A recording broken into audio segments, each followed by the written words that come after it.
I'm David Roper. I've just been collecting a few bloodworm for a day's fishing on the Lancaster Canal, just like these.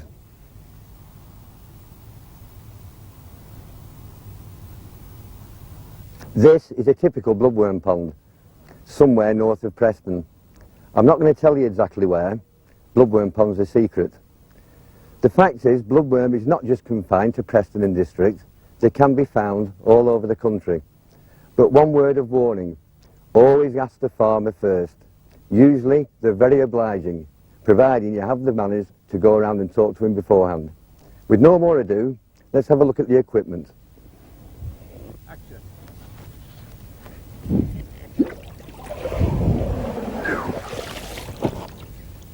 Right, let's look at this scraper first. Probably the most important aspect of all the equipment. We'll take the bloodworm off as well, should we? Now, we have a stainless steel blade, 5/8 of an inch by about a 1/16. A kerrowing shaft. Now, kerrowing is a tropical hardwood. It's very dense and it's very strong. It makes the perfect shaft. Softwoods are no good, they're too light and they're not strong enough. That's a very important point.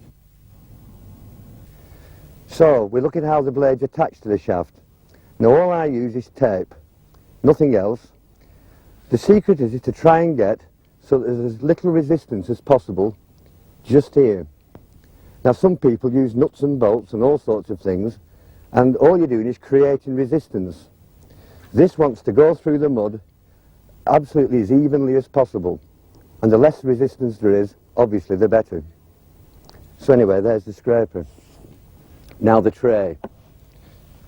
If we can just lift it out. Right, what we have in fact is a two-tier system. This mesh is about the same as a caster riddle. And what happens is this. The bloodworm goes through this top part here. The leaves and all the rubbish are left behind. So we have a situation there where the bloodworm goes through the top mesh into the bottom mesh with all the mud. That in fact is made out of shirt material. The mud then goes through this mesh, leaving the bloodworm. And that is neat bloodworm, which is the object of the exercise, of course. So we just put this down, and we'll get to another very important factor. Safety. Now the thing is this, I would always advise people to go scraping in pairs, because honestly you never know what's going to happen. But if you do have to go on your own, always be prepared for accidents. Now these bottles are lifesavers. If you just happen to step out of your depth or something like that, and your wader's filled up with water, I mean, what happens next is obvious. So we've got to play it safe. These, actually, you sit on them. You sort of straddle them. I think you probably saw before when I was coming out of the pond. And they keep you up. So you've got to have these. Now you'll notice, one has inner tube, that's in fact bicycle inner tube, the other string. Now there's no real reason for this. What happened was I'd only one lot of bicycle inner tube. Rest assured that is a lot more comfortable than that.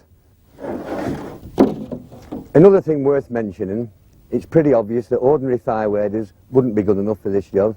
You've got to have a pair of good, sturdy chest waders. They can be got from any tattle shop. Now let's get this bait wrapped up.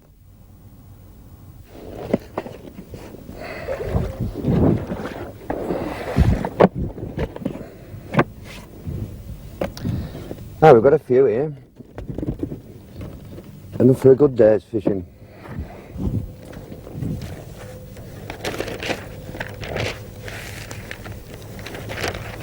Obviously we don't feed all bloodworm, we do have some jokers which I got locally, but that was yesterday. Doesn't spill any.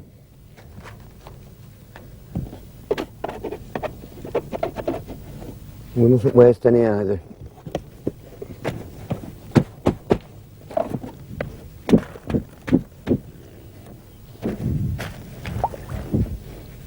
Beautiful, aren't they? There we go. Right, that's the bait. Let's go fishing. Well, here I am on the banks of my favourite venue, the Lancaster Canal. What a beautiful place.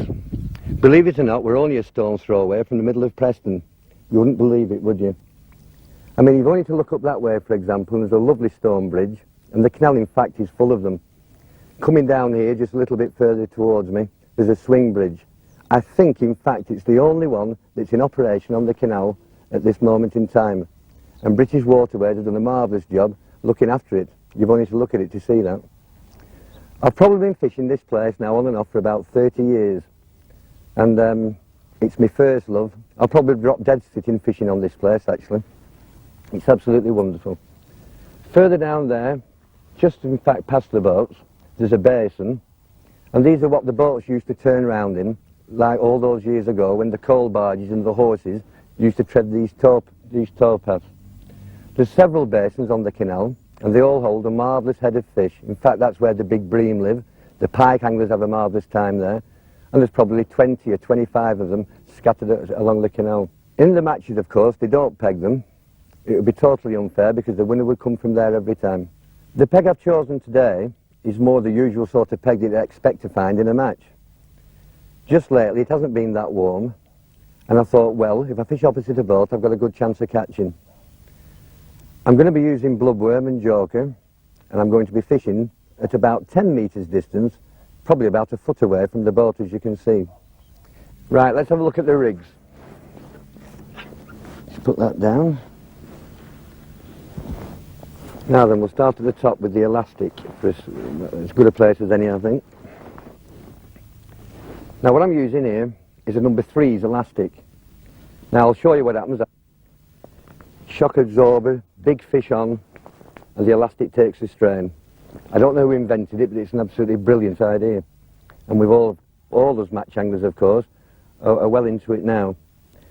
Now coming down to the float, only a small one really, wire stemmed, bristle, top and bottom pole float. Nothing special about it particularly. They can be bought in the shops, and I think I've had this one for a year or two actually now. Anyway, coming down it, you'll notice there's a very, very tiny little shot. It's probably about an 11. All I use that for is that when I've found a depth that I'm either catching at, or if I decide to plumb, it's perfect. That shot goes under the float, and I know exactly where I am. Now coming down, a style. I use styles, it's simple, I can move them up and down. I can't move little shot up and down, so the thing is about styles, they're not likely to come off. And these are the shot that I will be moving a lot during the course of a match. Going back to that one, of course, which isn't a style, I would only move it once, hence the shot. So coming back further down again, we have one, two largish styles, a third large style. Pretty well spread out. You'll notice that they are what? 3-4 inches apart, finishing off with a very tiny style, an 8-ounce bottom which is about 10 inches long, and a very, very tiny carbon caster size 26, which I find is absolutely perfect for winter bloodworm fishing. There is another important point actually. You'll notice, well, I don't know whether you can notice or not, but anyway, I don't put any shot on the hook length. I don't even consider a little style on an 8-ounce a good idea, because you're risking damaging that line, and if you hook a big fish, who's to say what might happen next? So anyway, that's rig number 1. Let's look at the other one. Let's put that down.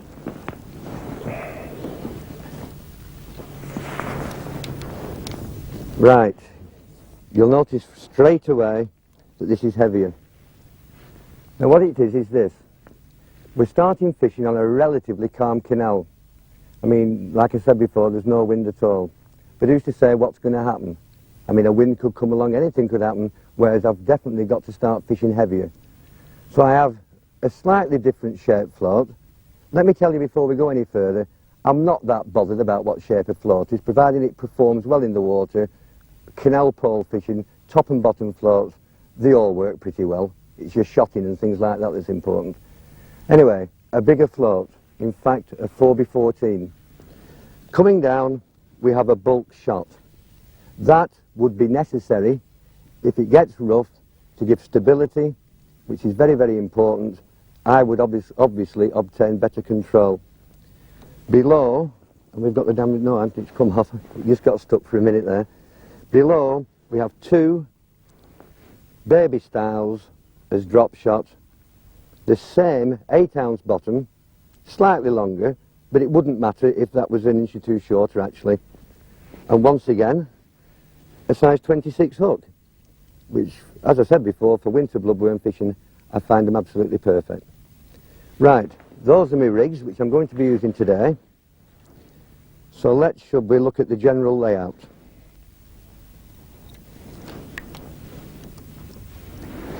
If you're going to get serious in pole fishing or match fishing or any sort of fishing for that matter, it's very important that everything is laid out precisely where it's going to work best for you. As an example, we have the keep net, stuck in at such an angle that, and this is important, that the lip of the net comes just over the bank, so there's no way that if a fish just happened to slip, it can get between there. And as I unhook a fish with my right hand, it's in my left hand, and it's just on my left hand side, ever so convenient.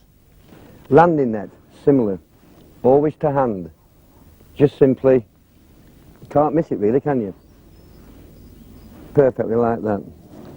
Now then, another bit of interesting equipment are these.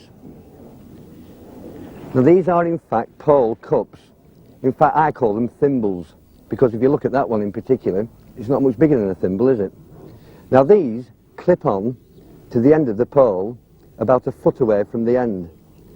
And it's possible in this situation to fill it up with jokers, pass your pole out, empty it, then drop your float on top of it that's obviously baited, and you can fish a sinking bait on top of this stuff that's going down. In fact, it's an excellent method when it's very, very hard in winter. And here, of course, we have some bigger ones of the same sort of thing. Right, those are there. Interesting thing over here. Now this is my main feed cup. And you want to have a look at that. You'll notice it's bigger than the other ones. And it's what I would use to feed initially if, of course, conditions were that adverse, I couldn't get it there by hand. You'll notice that the pole passes through it, and it's arrowdited on it each side. That means that even in a gale, it's not going to come off. Now it does a good job, does this cup actually, and I'll explain why. There's times, and I'm sure a lot of people have noticed this, if you loose feed joker and bloodworm by hand, especially if it's neat, you'll find that certain ones float. Well, that's not a good idea. I mean, in fact, you're wasting bait really, aren't you? Now I find if you wet the inside of the cup and press in the bloodworm and joker and let it go in a ball, it's almost as though you've got clay mixed up with it, because that ball will travel so far before it opens out, and you literally are feeding the bottom of the peg without any additives, which I also think is important. So every pole angler really who's worth his salt is going to have a cup to feed with, so we'll put that down. Now then, the pole itself. You'll notice behind me there's a hole in the hedge. Now that's perfect. Believe me, I didn't make the hole. You must always be very, very careful and always look behind you actually before you start fishing to see where you're going to be threading your pole through. I remember a bloke in Liverpool actually, we're on the banks at Lydiate. Anyway, it's a tale I heard second hand. And this woman were moaning at him and everything else, and then she said, I'm going shopping, and he said, well, we'll do us a favour, love, before you go, leave the back door open, then I can put my pole and like continue fishing. And it's not a good idea to antagonise people like that. So always try and make it so that it's right. Something else I'll show you, a pole rest.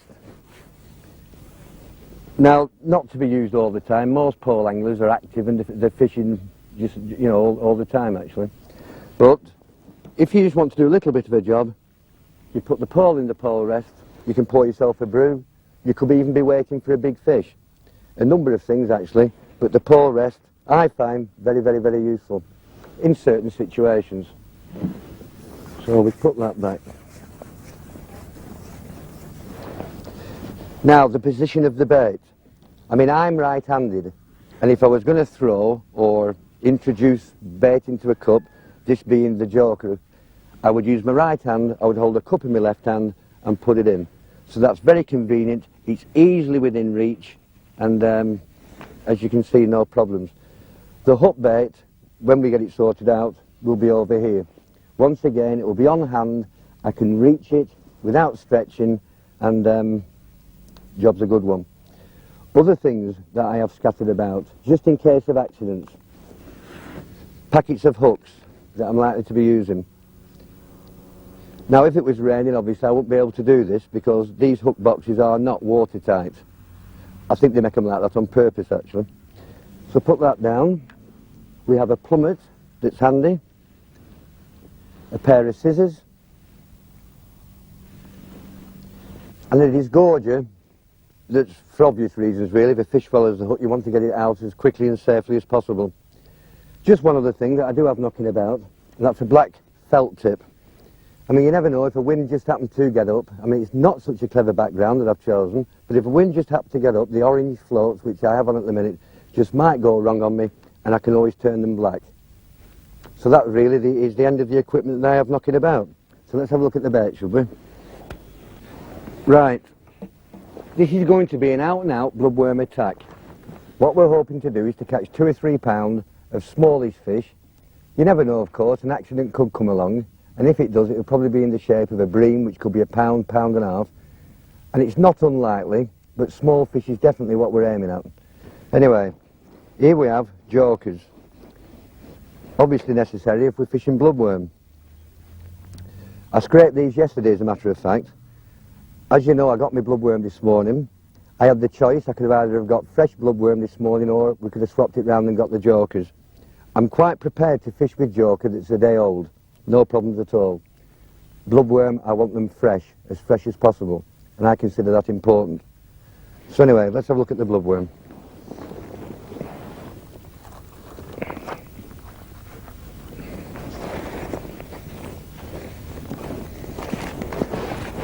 They are fresh. Look, these are beautiful. I mean, just look at those. Now what we're going to do in effect is, if you're putting bloodworm on the hook, which we're going to be doing, I don't like feeding just jokers. What I prefer to do is to put at least a reasonable handful of bloodworm in with the jokers, then we are at least introducing something into the peg that we're putting on the hook. I think that's very important. Anyway, with no more ado, let's get on with the fishing, shall we?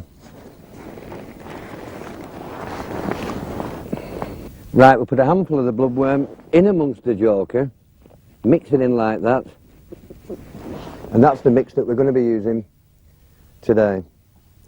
Right, let's get on with it. Now I'm going to fish right up close to that boat, and I'm not going to bother plumbing it, and there's a good reason for that. If there just so happen to be a bream or two there, the last thing in the world I want to do is give it an headache with a plummet. I know the depth basically, at least to within an inch or two, and it's not that critical. So what we're going to do is we're going to pop some bait in exactly where we want it to be, and get on with the business. So we connect the World Cup, as Kevin Ashes calls it.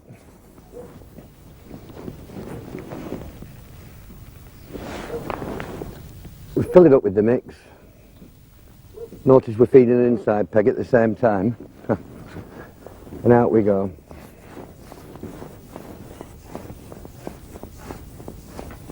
Got to be careful at this stage actually, because the worst thing in the world that can possibly happen is for that to judder and it's empty in the middle of the canal.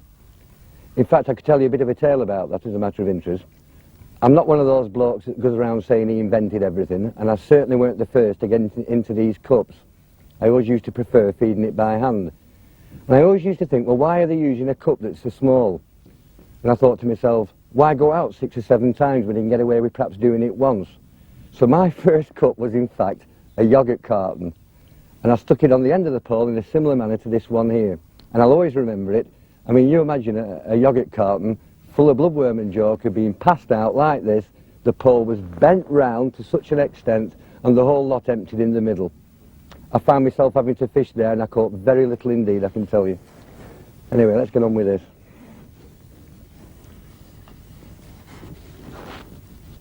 There we go, that's one. Now the thing about this cup business, you don't want to be too accurate. In other words, it's not much good putting all your stuff down the same hole. What it enables you to do is put it where you want it to go, and there is a difference, if you see what I mean. So what I'm going to do with this one is just put it in on the same line, but about a metre further down. It's not much good having a shoal of fish confined to such a small area. So what we're going to do, about a yard further down, there we go. Right, that should do the business. So we disconnect the cup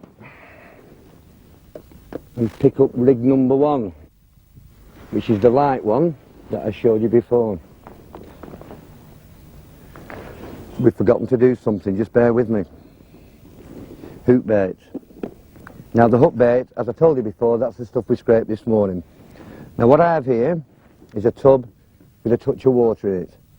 Now I always keep my hook bait in water. It's simple. They live in water, that's where they feel comfortable. Why take them out of it? There's not much point having hook bait in black peat or anything else that's like that. Keep it in water and it'll live a lot longer for you and it'll remain fresher for you. And that speaks for itself, doesn't it? Like so. Now every time I want to take one out, it is just a matter of turning it over and picking one out.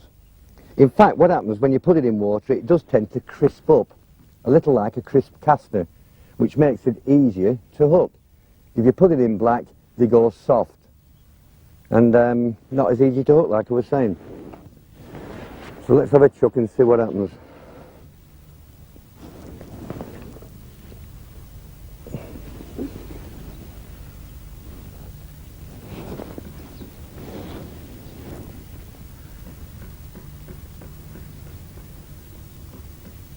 Straight through the head. That is perfect. That is perfect. I expect to get a bite first cast, in fact. So let's put it out.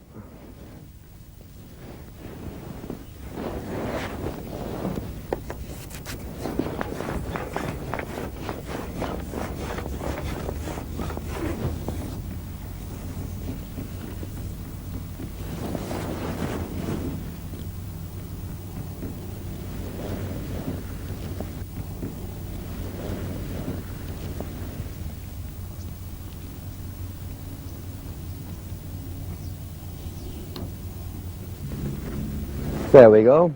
Brilliant. Straight away. Get it back. A roach. Now then, a first throw fish. Must be sat on them. And the keep net with it. Notice I turned that over to get at the fresh ones.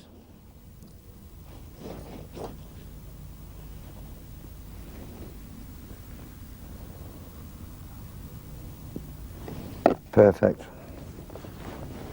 Could be in for a good do here, actually.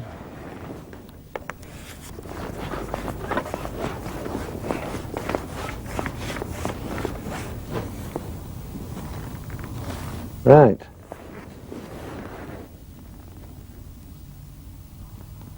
You know, this is my favourite form of fishing, no doubt about it.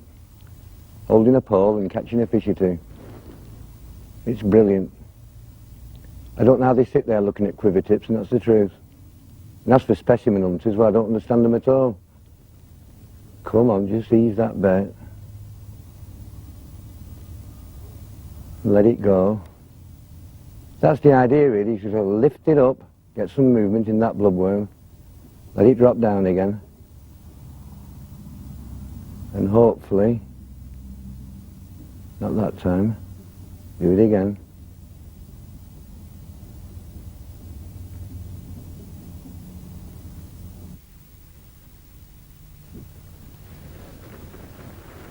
There we go, fish number 2. I'm starting to enjoy this. Another roach. Just nice handy fish actually, aren't they? About an ounce. You'll get one of those a chuck, even with a chance of most matches on here, especially in winter. And actually, we're going to use the disgorger here. It's just took it down that little bit too far. Now this is where you've got to be careful. Nobody hurts fish. So it's a simple operation. Just slip it out like that into the keep net. Okay. Let's get back out there. Let's pretend it's a match. That's the way, isn't it?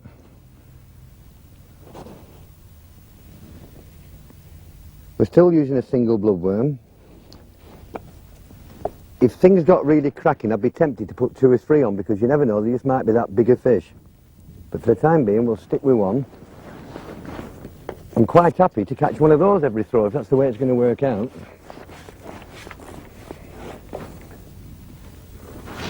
Right, just lay it along and wait for it to settle. The currents, or should I say the draws, just pushing that float along a little. If it gets any worse, I might be tempted to either put a little back shot on, about a 10 or a 11 or a 10, just above the float, or even go on. My word, this is a tiddler. Or whatever we're going to say a word, just go on to that slightly heavier rig. Oh, a real tiny roach. Now, I'm not going to bother with the cup now, because I think there's a fish or 2 in. I'm just going to drop a little ball in with my hand. You'd only do this if you think there's a fish or 2 there. In fact, we'll give them another one just a bit higher up as well. That's perfect. Right.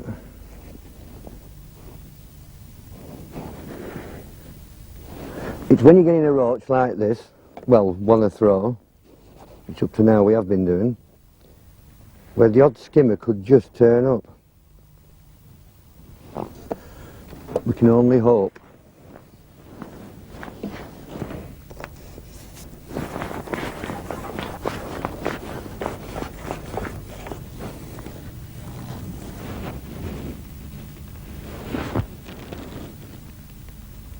Let it settle. Actually, the scene across there is atrocious. I've picked a white boat. The orange is just about all right. I don't think it's right for black either, so I'm going to have to struggle on, really. Perhaps I should get some glasses. Just keep drawing it back, letting it go. Let it run with the current for a foot or 2.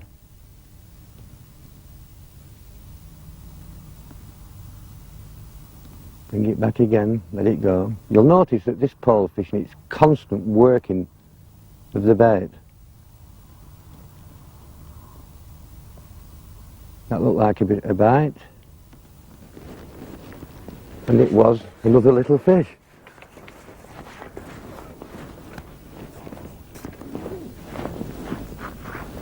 A daddy rough. This canal is absolutely solid with these, it really is. Not all this size either. You can get the odd one sort of 1.5 ounces. And you think you've got a skimmer on the fight that hard. So many a bloke reached for a landing net and it's ended up a daddy.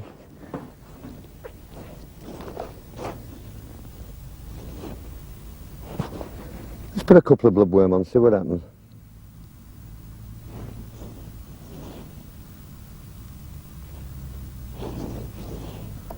I'm going to find one that suits. Right. There we have it. Let's just get that rubbish off it. Right. Double bloodworm. A cracking bait for a bigger fish. Let's see what happens.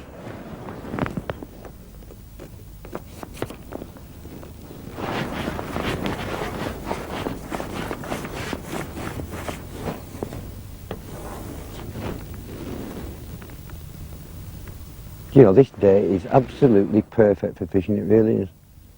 You don't get many of these in winter. In fact, lately we've had gales and all sorts of things. You couldn't hold a pole, in fact, on some days. Now, I got an indication there on the drop. Did it just go down? Got another little fish, even on 2 bloodworm.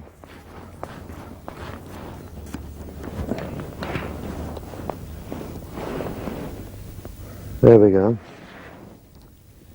If that's the case, let's put 3 on.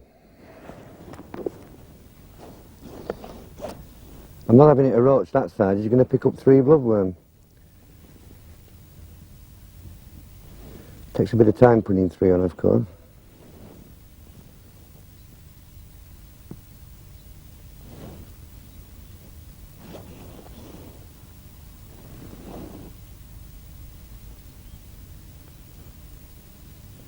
Actually, you've got to be careful when you start overloading such a tiny hook.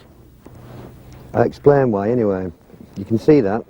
3 bloodworm. Now 3 worms really would be better off on the 24s.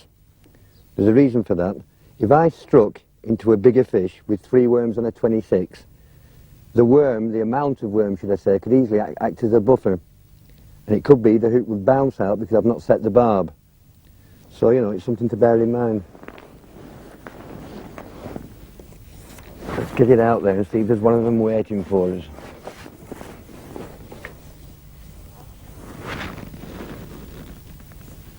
Now I'm not going to move this at all, I'm just going to sit and just leave it still and just see what happens. There could be a monster living under that boat. Once again an indication straight away. Got to be a small fish that. In fact, it's giving it its best shot and I don't think it can pull it under. Leave it anyway, you never know. Now that's gone. No, it hasn't, it's come back up again.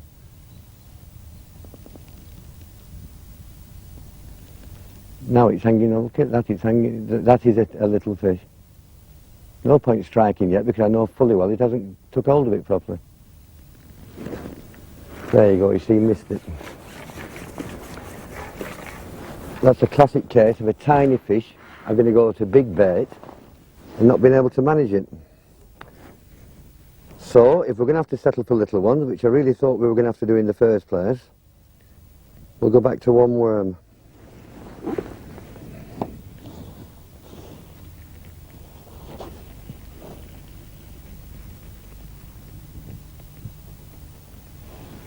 There we go. In fact, that is 1 big bloodworm, which can be equally as effective as 2 or 3 smaller ones. Let's see what happens.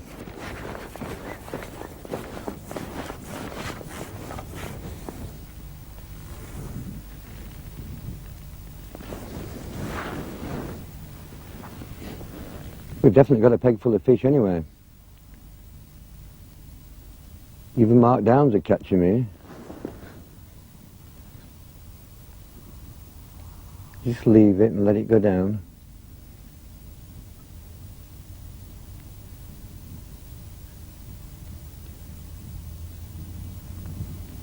Just keep easing that float.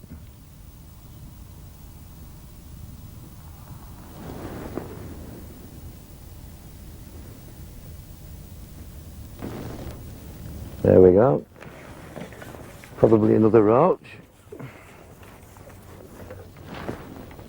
And it is. You know, they're quite handy fish, those, really. What, half an ounce? I'm afraid I think we're going to have to settle for them.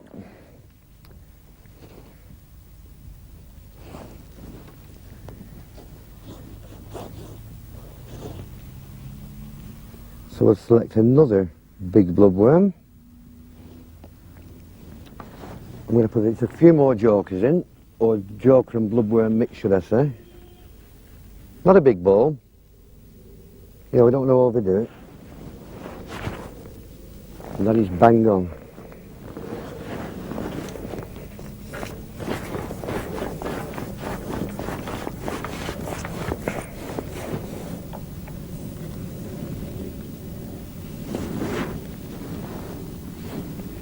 These small fish are taking this bait on the drop. There's no doubt about that. They wouldn't float to death. Might be an idea to try that heavier one, actually. Just see how we go. Yeah, they're only smaller, these.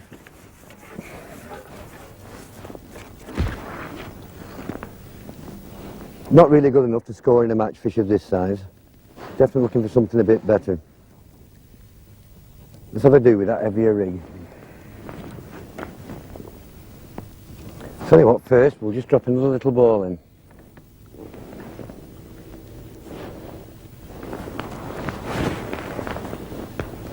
There we go.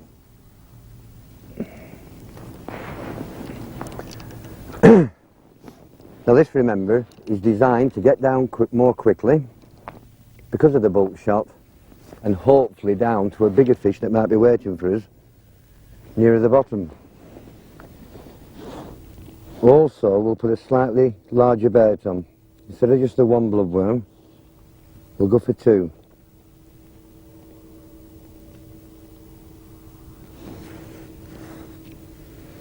We will when we can get it on the hook. Right, there we go. That is pretty well perfect.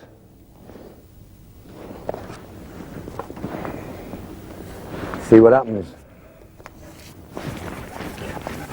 Out we go. Now you'll notice when this goes in, it will settle, obviously more quickly, and hopefully beat those little fish. Let's see what happens.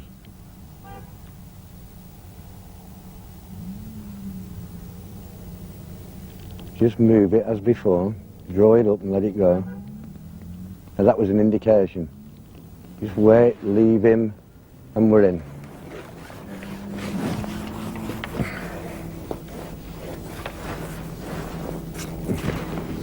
Right, not that time.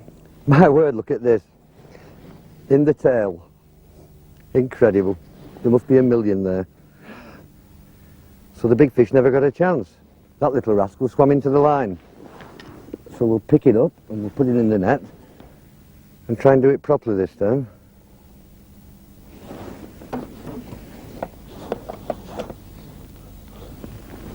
So once again, two bloodworm. Through the head as always. Perfect.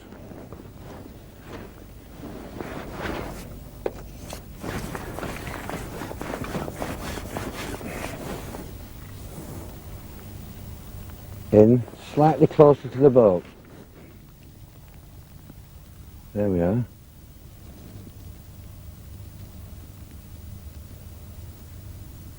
And a bite straight away. In fact, that has lifted the float. That feels a bit better. Let's get it back.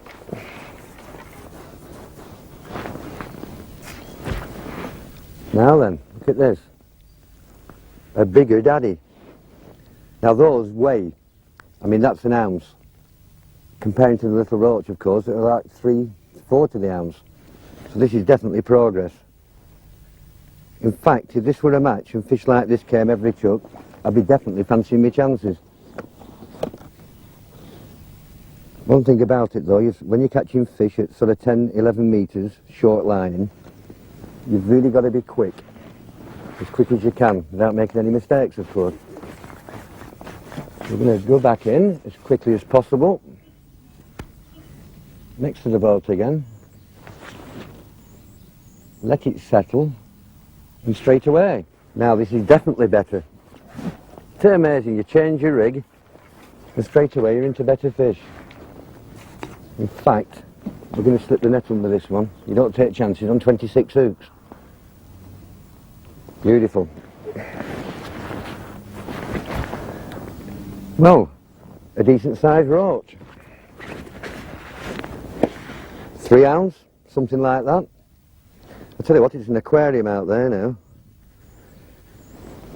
Swim the keep net with him.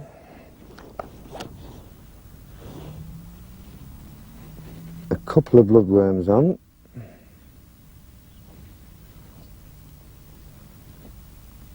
This is the bit that takes the time, it really does, because you've got to put them on in such a manner that the fish are going to be interested. You can't just stick them on any old how. Unfortunately, it takes a bit of time. Let's get out there again. Exactly the same place. Watch it settle. And it should be more or less instant. Just draw it back that little bit. And that float's sticking up, it looks like. Yeah, a better one again. Probably another roach. Stick that there. What have we here? My word, a perch this time. It must be solid. Do you know, I think back to this morning when we were scraping, I mean, the ice on the pond and everything else. Who'd have thought it'd have ended up fishing like this? I, for one, did not expect to get a bite of chuck, and that's exactly what we're into.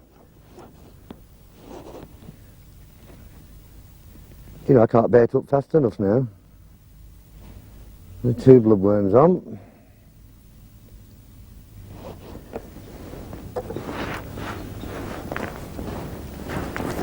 And out we go again.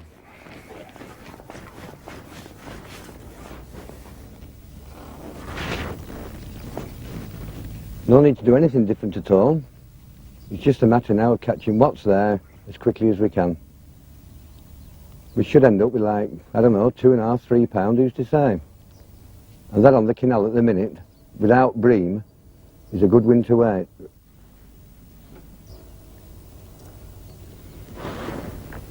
Now we're back to the small ones again.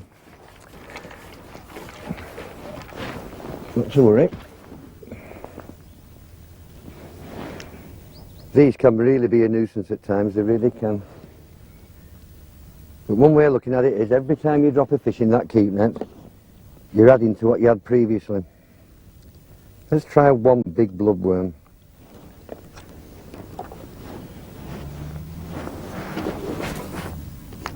In fact, you know, if this were a match, I'd be half tempted to drop a castor or 2 in across there. Perhaps not exactly in the same peg, but maybe just down a little bit. If you can see, a little bit more towards the back of the boat. Just leave them there. I don't know, half an hour, 40 minutes. It's even with a chuck, just put in one, even on the 26, hook it like a maggot. Don't try and bury a 26. And could provide a bonus. Another little roach.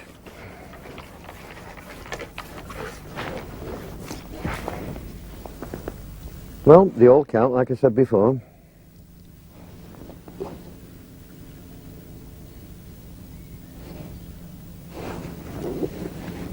Try a bigger bait again. Must be something down there that weighs more than 3 ounces, I'm certain of it.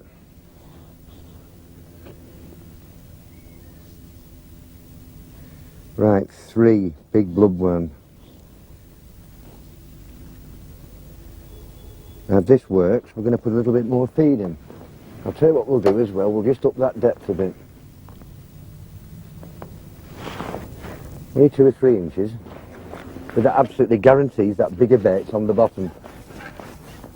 We'll see what picks it up. And we'll also put it a little bit further down the peg as well. Now we just might have to wait a second or 2 here. Do you know, them little fish are worrying that even now. Trouble is though, they can't worry 3 at once. They can only sort of manage to destroy 1. You've always got 2 working for you. Now we had an indication then. Oh, there you go, slightly bigger. Not quite worth netting, I don't think. But that's certainly bigger than what we've just been catching.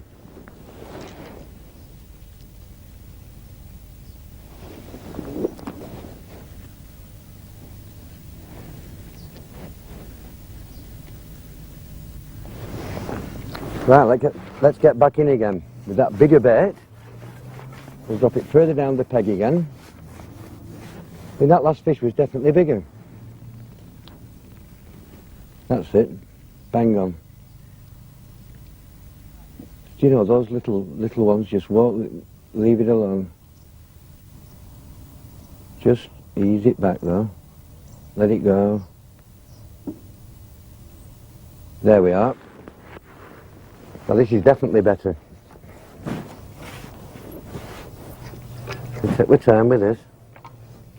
Well, this is where your elastic comes into play, definitely. Shock absorber, it takes all the strain out of the job. And it should. Now then, what a body roach. Beautiful.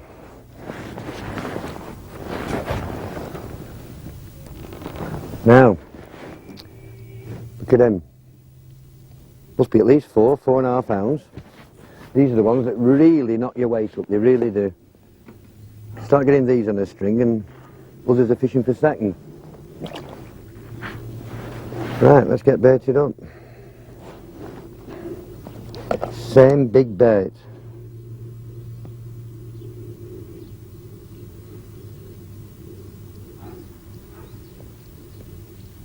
To really crisp these bloodworm now, you leave them in water just for like half an hour or so, and they really start to get crisp and they're so easy to hook.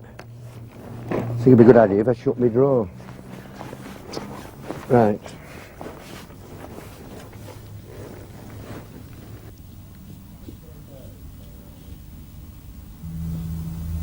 Things seem to be quietening down a little bit now. He's still living hope, but it's getting colder, the sun's starting to drop. There we go. Another small roach. Another small roach. Well, I've had a cracking day's sport. Unbelievable really when you consider the start that we had. So I think now we'll call it a day and let's have a look at what we've caught.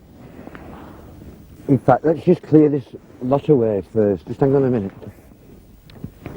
We're going to ruin tomorrow's bait if we get it all soaking wet through. So we'll just chuck that at the back. Just the same with that. Right, let's have a look. Yes. Now then. 4.5 pound I would have thought. What a cracking day's fishing. Absolutely marvellous. Didn't expect it to be as good as this, but it just goes to show you can never tell in fishing what's going to happen. You know, in fact, it's that nice. I've a good mind to continue for an hour. We'll put these back in the canal. That's secure. Well, I thoroughly enjoyed that, and I sincerely hope that you did too. We went scraping this morning, and this afternoon we've been putting the bait to good effect. In fact, we probably caught 4.5 pound of fish. I'm going to carry on fishing now for an hour or two, and if ever you feel as though you want to come and have a word with me on the banks of any canal, just feel free to do so.